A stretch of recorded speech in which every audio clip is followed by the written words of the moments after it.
İndi keçək Allahın kəlamına. Mən bugünkü mövzum başlanğıcı Yeremiya Peyğəmbərin kitabı 2-ci fəsildən olacaq. 13-cü ayədən kimin müqəddəs kitabı varsa ya fiziki, ya telefonda, ya planşetdə gəlin birlikdə açaq və oxuyaq. Yeremiya 2:13 və burada Allah deyir ki, çünki xalqım iki pis əməl etdi. Məni axar suların mənbəyinə atıb, özlərinə hovuzlar, su saxlamayan çatlı hovuzlar düzəltdilər. Amin. Bu maraqlı bir yerdir və mən bir dəfə bu yer haqqında danışmışam, amma təbii ki, uzun illər bundan öncə olub və adamın heç səhər yediyi yadında deyir. Və yaxud bizdə tez-tez belə bir söhbət olur qardaşlarla. Çıxırıq çölə deyirik ki, nə zor vaaz idi, nə qəşəng vaaz idi, nə haqdaydı. Dilimin ucundaydı, yadımdan çıxıb. Burada təzə dinləmişik. Maşına gedənə kimi, Astanovkaya kimi hər şey yaddan çıxır. Ona görə də biz birlikdə gəlin bir də baxaq bu yerə. Baxın, burada Rəbb deyir ki, xalqım iki pis əməl etdi. Biri məni axar suların mənbəyinə atıb, özlərinə hovuzlar və su saxlamayan çatlı hovuzlar düzəltdi. O dövrdə hovuzları İsraillilər gildən düzəldirdilər və İsraildə yalnız bir çay axırdı, Yordan çayı və su çox belə böyük bir qənimət kimi, bahalı bir şey kimi sayılırdı. Çünki tapılmırdı. Nə tapılmırsa, onun qiyməti də baha olur. Və insanlar özlərinə gildən hovuzlar düzəldirdilər. Ora yağış suyu yığılırdı və sonra o sudan istifadə edirdilər. Təzə-təzə içmək üçün, sonra o su qaldıqca, özünüz bilirsiniz, su qalanda nə olur? Qaxsıyır, eləyir və sudan başlayır iyi gəlməyə. Və o hovuzlar tez-tez çatlayırdı. Niyə? Çünki hava çox isti idi. Üzdən isti vururdu, içərdən sərin su olurdu və o hovuzlar çatlayırdı və bir müddətdən sonra onları hər dəfə düzəltmək lazım olurdu. Bu, o dövrün reallığıdır. Təbii ki, biraz indi başa düşmək çətin olur, amma məsələn, 90-larda kimlər yaşayıbsa, yadımızdadır, su qıtlıq idi, ələxsus bu Razin Əhmədli zonasında və mən də vedrə ilə su daşıyırdıq.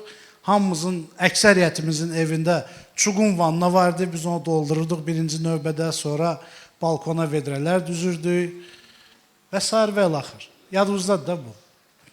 Və İsraildə də bu təxmini belə bir şeydir. Yəni, insanlar üçün su böyük bir dəyər kəsb edirdi. Və Rəbb burada sadəcə müqayisə aparır. Deyir ki, baxın, iki cür su ola bilər. Biri axar su necədir? Bulağın suyu.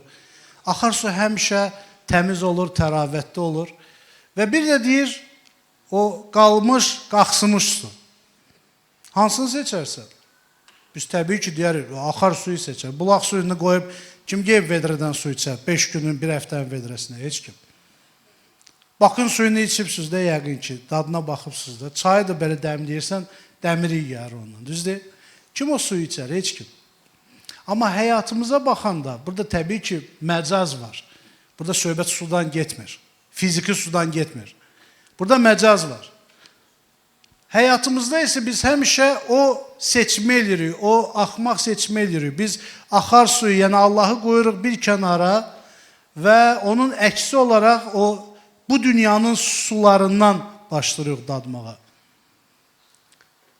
Bilirsiniz, bir dəfə mən pastorumuzla söhbət edirdim və o danışanda dedi ki, mən bu gecə deyir, Nildən su içmişəm. Dedim, Nildən su içmək nədir? Deyir, bir də kino var idi, başım qarışdı ona, bütün gecə kinoya baxmışam. Bu dünyanın sularıdır.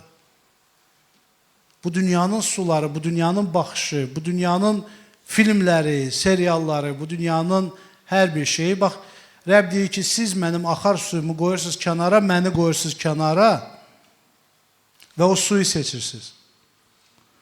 Və nəinki onu seçirsiniz, həyatınızda da onun üçün bir yer düzəldirsiniz, ora doldurursunuz ki, qoy qalsın, sonra istifadə edərəm. Yəni, Allahdan su daimi olaraq axır. İsa Məsih deyir ki, kim istəyirsə gəlsin, məndən içsin. İsa Məsihdən həyat suyu daimi olaraq axır. Amma biz gündəlik həyatımızda o suyu seçmirik. Allah deyir ki, biz gündəlik həyatımızda bu dünyanın sularını seçirik və nəinki seçirik, hələ özümüzə ehtiyat da götürürük ki, birdən qutarar, qoy həyatımızda olsun. Müqəddəs kitabda bir maraqlı yer var. İsa Məsih Samariyadan keçəndə bu yer Yahya İncili 4-cü fəsildə yazılıb. İsa Məsih Yahudiyadan Qalileyə gedəndə yolu Samariyadan keçirdi. Qalileya şimaldaydı, Yahudiya, Yerusəlim tərəfi aşağıda, cənubdaydı və ortada Samariya var idi, oradan keçirdi. Və yazılıb ki, onun yolu Samariyadan keçirdi. O, Yaqubun öz oğlu Yusifə verdiyi torpağa yaxın olan Samariyanın Sixar adlanan şəhərinə gəldi. Yaqubun quyusu oradaydı. Yol İsa'nı yorduğu üçün quyunun yanında oturdu. 6-cı saat radələri idi. Samariyalı bir qadın quyudan su çəkməyə gəldi. İsa ona mənə su ver içim dedi. Çünki şagirdləri yemək üçün şəhərə getmişdi. Samariyalı qadın da ona dedi, sən bir Yahudisən, mənsə Samariyalı bir qadın. Sən necə məndən su istəyə bilərsən? Çünki Yahudilər Samariyalılarla ünsiyyət etmir. Bu normal idi, bu da o dövrün bir vəziyyəti idi. Deməli, Samariyalılar necə əmələ gəlmişdi? Yadınızdadırsa, kim təbii ki, kəlamı oxuyursa, Süleymandan sonra onun hökmdarlığı iki yerə bölündü. İsrail və Yahudiya. Və sonra da bir müddətdən sonra Assuriya hökmdarı gəldi və İsraili zəbt elədi. Bütün İsrailliləri apardı Assuriyaya. Və onların yerinə bütpərəstləri oraya yerləşdirdi. Bütpərəstlər müəyyən vaxta başladılar orada yaşamağa və Yahudilər onlara yuxarıdan aşağı baxırdılar. Çünki qarışıq idilər onlar. Yarı bütpərəst idilər. Amma sonra bir müddətdə keçdi və Babil hökmdarı gəldi və İsraili bu dəfə sürgün elədi Babilə. Və bir müddətdən sonra İsraillər ora qaydanda artıq o Samariyalılar özlərinin yerini sayırdılar. Və İsraillər ora qaydanda bunlar artıq onlara belə yuxarıdan aşağı baxdılar. Gəldilər, doluşdular bizə təzdən filan. Yahudilər də təbii ki, onlara yuxarıdan aşağı baxırdılar və İsa Məsihin dövründə bu pik nöqtədə idi. Bu iki millətin eyni millət idilər. Eyni millət idilər. Hər ikisində qarışıq var idi. Çünki biz Ezra ilə Nehemyan kitabına baxsaq, orada Yahudilərin də qarışıqları vardı, bütpərəstlərlə evlənmişdi. Var idi. Amma bir-birini bəyənmirdilər. Və Yahudilər üçün birinci növbədə, məsələn, əgər bölünmə olsaydı, birinci növbədə kişilər, sonra qadınlar, sonra nə bilim, nə, sonra məsələn itlər və sonra Samariyalılar. Onlar çox pis baxırdılar. Ona görə İsa Məsih məsəl çəkəndə deyir ki, bir nəfərin yanından kahin keçdi, levit keçdi və Samariyalı keçdi. Çünki Yahudilər onun adını eşidəndə belə qıcıq gəlirdi onlara. Bugünkü gündə biraz onun analogiyasını tapmaq çətindir. Məsələn, Şimali Koreya ilə Cənubi Koreya kimi, ya Ruslarla Ukraynalılar, ya eyni millətlər, amma bir-birinin qanını içməyə hazırdılar. Və o qadın da deyir ki, sən necə ola bilərsən mənlə danışırsan? Onlar özü fərqli dildə danışmırlar, baxın, eyni dildə danışırlar. İnsan kimi İsa Məsih o ilə danışmamalıydı. Həm qadındır, həm Samariyalıdır. Amma bu qadına təəccüb gəldi, amma İsa Məsihə təəccüb gəlmədi. Çünki İsa Məsih ora məhz o qadın üçün gəlmişdi. O ilə söhbət eləmək üçün gəlmişdi. Və bilirsiniz, İsa Məsih ona o sualına cavab vermədi. Ay qız, narahat olma, filan, yox. O ona çox sadə bir söz dedi. Deyir, əgər sən Allahın bəxşişini və mənə su ver içim deyənin kim olduğunu bilsəydin, özün ondan su istəyərdin, o da sənə həyat suyu verərdi. Əgər sən bilsəydin mən kiməm, sən özün məndən su istəyərdin və mən sənə həyat suyu verərdim. Və təbii ki, qadın onu başa düşmür. Qadınların öz dalğası var, kişiləri o dəqiqə tuta bilmirlər. Qırğın onun üstündədir, qardaşlar. Öz bildiyinizi deməyin. Dinləyin, görün qadın nə deyir. İsa Məsih dinlədi və deyir ki ona ki, qadın ona deyir ki, ağa, su çəkmək üçün bir qadın yox. Quyu da dərindir. Bəs o həyat suyunu hardan götürəcəksən? Məyər sən bu quyunu bizə verən oğulları və mal qarası ilə buradan su içən atamız Yaqubdan daha üstünsən? Bu yerdə, məsələn, adətən bu evdə olsaydı, qardaşın artıq beynini atmışdı, demişdi, ay qız, çıx çölə, mən nervləyirəm, mənimlə bu söhbəti eləmə. Amma İsa Məsih ona səbirlə yanaşır və deyir ki, bu sudan içən hər kəs yenə susuyar. Amma mənim ona verəcəyim sudan kim içsə, heç vaxt susamaz. Lakin ona verəcəyim su onun daxilində əbədi həyat verən su qaynağına çevriləcək. Və qadın ona dedi, ağa, bu sudan mənə ver ki, mən heç vaxt susamayım və su çəkmək üçün buraya gəlməyim. Qadın yenə öz bildiyini deyir, təbii ki. Yəni, görürsünüz, qardaşlar, səbirlə. O bildiğini deyir, amma İsa Məsih də nə lazımdır deyir. Maraqlı bir diyaloqdur, gəlin indi bu diyaloqa dərindən baxaq. Dalıcan İsa Məsih qadına deyir ki, get öz həyat yoldaşını çağır. Ona görə demir ki, daha səninlə bacarmıram, da get kişini çağır, ona başla salım. Yox. O sadəcə qadının həyatına biraz da daxil olmaq istəyir. Və qadın deyir ki, yoldaşım yoxdur. İsa da deyir ki, düz deyirsən, sən 5 dənə həyat yoldaşın olub və indi də yaşadığın sənin həyat yoldaşın deyil, sənin ərin deyil. Və bu yeri oxuyanda mən təxmini İsa'nın sözündən çox qadının həyatından düşündüm. Qadın həyatı çox bərbad vəziyyətdə idi. Çox bərbad vəziyyətdə idi. Baxın, yazılıb ki, o 6-cı saatda gəlmişdi ora. İsraildə saat, yəni gün səhər saat 6-dan başlayırdı, gün çıxanda. 6-cı saat təxmini gün orta saat 12 idi. O dövrdə heç kim, indi kim rayonda yaşayıbsa bilir, bulaq başına heç kim gün orta 12-də getmir, günün istisində. Çünki o səhəngi yüklə üstü və evə apar, gün adamın təpəsinə döyədir. Heç kim eləmir. Qadın 5 əri olduğuna görə və indi də yaşadığı əri deyildi, o kəndin qadınları ilə bir yerdə gəlmək istəmirdi ora. Başqa vaxtı gəlmişdi. O vaxtı gəlmiş ki, ha vaxt ki, bulaq başında heç kim yox idi. Ha vaxt ki, o rayonun radarları orada yox idi. Az gördün ki, bu da gəlib, görürsən? Filənkəsin evi yıxıb, bəhmə, ay gör, bu adam deyir, bu hara? Qadın bilirdi onun haqqında nə danışırlar. Biz indiki cəmiyyətdə bir qadın bir dəfə boşanırsa, onun həyatını artıq bərpa eləmək çətindir. İndi bu qadın hər dəfə istəyirdi öz həyatını bərpa eləsin. Bəlkə bu dəfə bunda alınar, bəlkə bu dəfə bunda alınar. Alınmırdı. İndi mən bilmirəm, kimin xasiyyəti pis idi, ya öz xasiyyəti pis idi, ya əri indi modda var, narkoman çıxdı, nə bilim, patişlik çıxdı. Mən bilmirəm nə idi onun həyatında. Amma qadın istəyirdi, həyatı düzəlsin. 5 dəfə çalışıb, ərə getsin. Da sonra da görür ki, alınmır. Deyir, da rasxod edib ərə getməyə nəyə lazımdır? Qoy, yaşayıram belə. Amma onun daxili çox pis vəziyyətdə idi. Yəni, bir var, sən 4 milyonluq şəhərdə sən heç kim tanımasın. Bir də var, balaca bir Sixar şəhərində, hamı səni tanıyır, hamı sənə barmaq uzadır. Həyat senarisi çox pis vəziyyətdə idi. Qadın cavanlıqda nə arzuları var idisə, hamısı darmadağın olmuşdu. Heç bir şey alınmırdı həyatında, heç bir şey. Və onun əslində xəbəri yox idi ki, İsa'nın o suya ehtiyacı yoxdur. O qadının həyat suyuna ehtiyacı var. O qadının İsa'ya ehtiyacı var.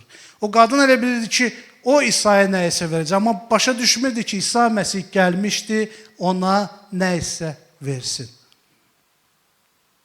Və təbii ki, İsa Məsih ona əbədi həyatı vermək istəyirdi. Öz kəlamını bəxş eləmək istəyirdi ki, onun həyatı dəyişsin. Onun dünyaya baxışı dəyişsin. O Rəbbə yaxınlaşsın. Qadın təbii ki, fiziki suyu düşünürdü. İndi baxın, əgər müqayisə eləsə, həyatımızda hər birimizdə bir şey var. Hər birimizin mübarizə etdiyimiz və daim uduzduğumuz bir şey var. Kimsə çalışır öz günahı ilə mübarizə aparsın. 1 dəfə, 2 dəfə, 5 dəfə, 100 dəfə alınmır. Və sonunda deyir ki, əşdə, onsuz da alınmayacaq. O qadın kimi barışır. Deyir, də mənimki də belə gətirir. Kimsə çalışır, işə düzəlsin. Bir dəfə, iki dəfə, üç dəfə. Kimsə çalışır, öz xəstəliyi ilə mübarizə aparsın. Öz gücümüzlə çalışırıq. Bu dünyanın suları ilə çalışırıq. Tanış tapırıq, variant tapırıq, qohum tapırıq, alınmır. Hər kəsdə bir şey var. Kimsə çalışır, övladlarının həyatını yaxşılaşdırsın.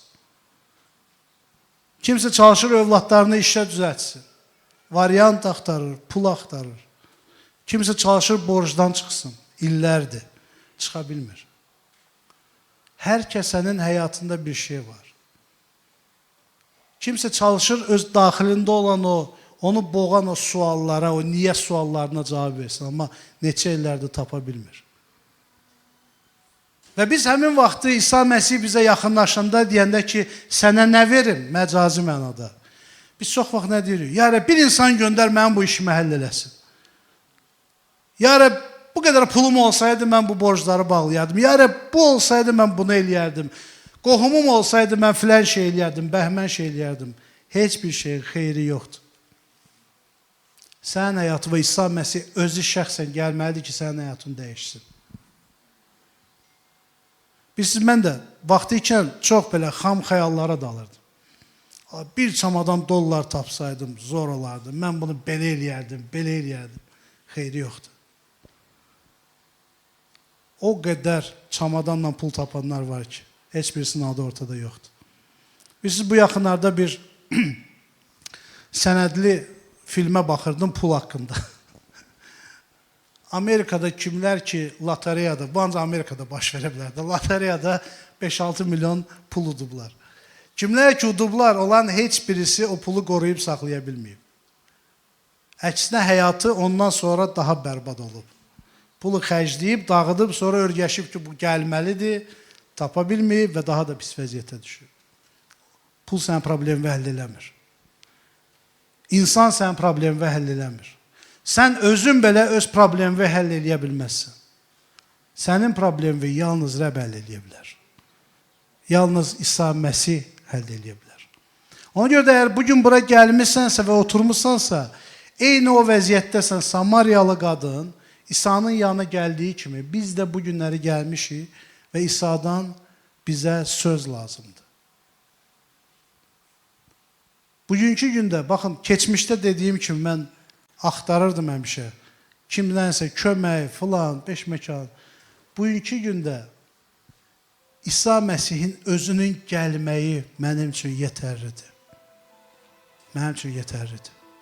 İsa'nın bir sözü mənim üçün yetərlidir. İsa'nın bir sözü insana o səhrada olan su kimidir.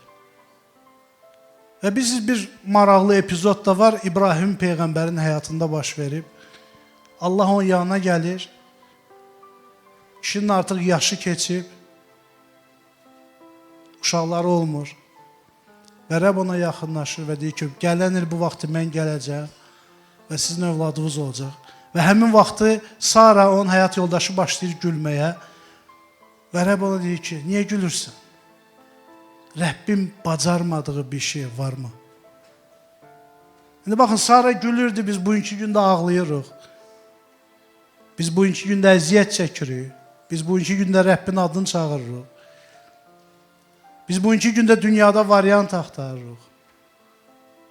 Amma Rəbb deyir ki, ağlama, qorxma, mənim bacarmadığım bir şey yoxdur. Hansı vəziyyətdə olursansa ol, mənə yaxınlaş. Məndən bir söz istə. Mənimlə ünsiyyətdə ol. Yadımıza salaq, biz axırıncı dəfə Rəbb ilə nə vaxt ünsiyyətdə olmuşuq. Bu hamıda ola bilər. Çox vaxt iblis gəldi, görsən sən nə gündəsən, görsən sən pis vəziyyətdəsən, ən pisi sənsən.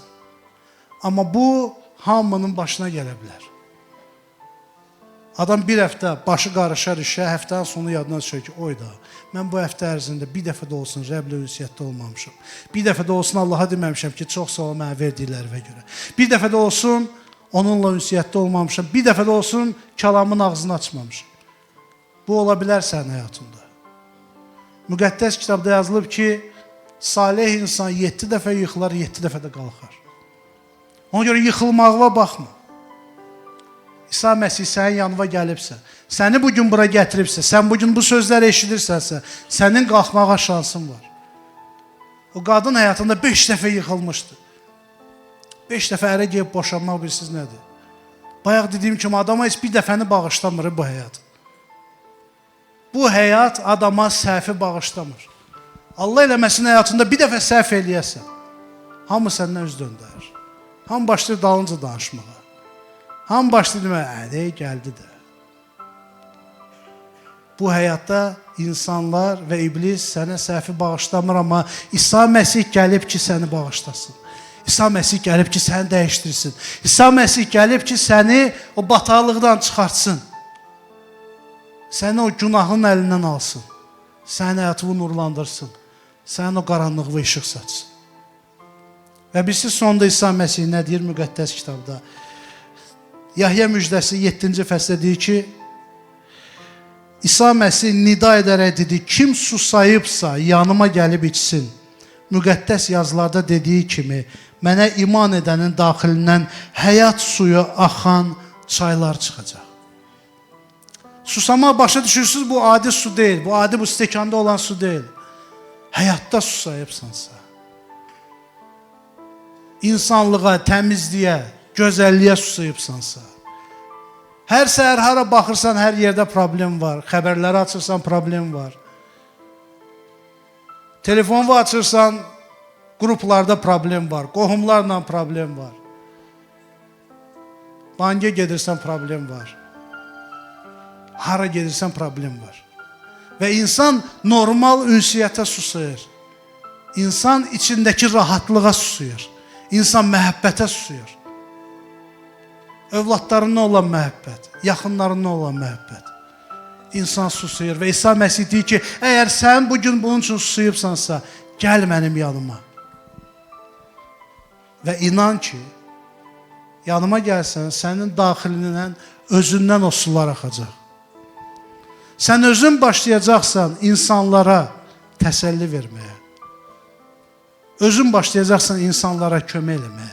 Özün başlayacaqsan insanlara Allahın o suyunu verməyə. Və baxın, bizim həyatımızda tez-tez olur ki, bizə deyirlər, nə yaxşı, mən səninlə danışdım, rahatlandım.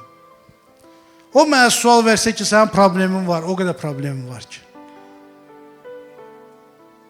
O mənə sual versə ki, Allah bəs sənə kömək eləyib, bəli eləyib, amma həmin anda adama elə gəlir ki, Allah mənə də unudub. Olmayıb sizdə, dua eləyirsən, elə bilsən də eşitmir. Amma eşidir. Eşidir. Və Rəbb hazırdır bugün sənin həyatını dəyişməyə. O deyir ki, sən heç dua etməmiş. Mən bunu bilirəm ki, sənin problemin nədir? İsa Məsih o qadınla danışmamış, bilirdi onun həyatında problem nədir? Sən dərdini deməmiş, sən borcunun rəqəmini deməmiş, İsa Məsih bilir sənin həyatında nə baş verir. Bilir və səni gözləyir. Gələsən onun yanına, etiraf eləyəsən, həyatını onun əlinə verəsən və o sənin həyatını dəyişəcək. Mütləq dəyişəcək. Elə bir insan yoxdur ki, İsa'nın yanına gəlsin və onun həyatı dəyişməsin. Əgər həyatımız dəyişməsəydi, davam eləməzdiniz bura gəlməyi. Həyatımızda İsa Məsih möcüzə göstərməsəydi, bir dəfə, 2 dəfə gedəcəksiniz, düzdür? Buradan da maraqlı yerlər var. Amma bizi İsa'ya bağlayan onun məhəbbətidir. Bizi İsa'ya bağlayan, bax o diri sulardır. Hər dəfə biz susayanda gəlib İsa Məsihdən içməyimizdir. Amma İsa Məsih istəyir ki, sənin həyatın dəyişsin və sən başlayasan başqalarına o diri suları verməyə. İnsanlar səndən qaçmasın. İnsanlar heç olmasa üzvə baxanda bir üzvün suyu olsun. Onun üçün də kəlamı oxumalıyıq. Çünki Allahın kəlamı Allahın suyudur. Nə qədər çox Rəblə ünsiyyətdə olursansa, bir o qədər çox sənin içindən o sular başlayır axmağa.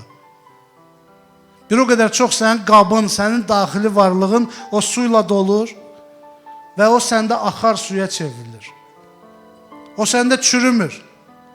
O 90-cı illərin vedrəsində kimi su qalıb qaxsımır. Elə imanlar da var.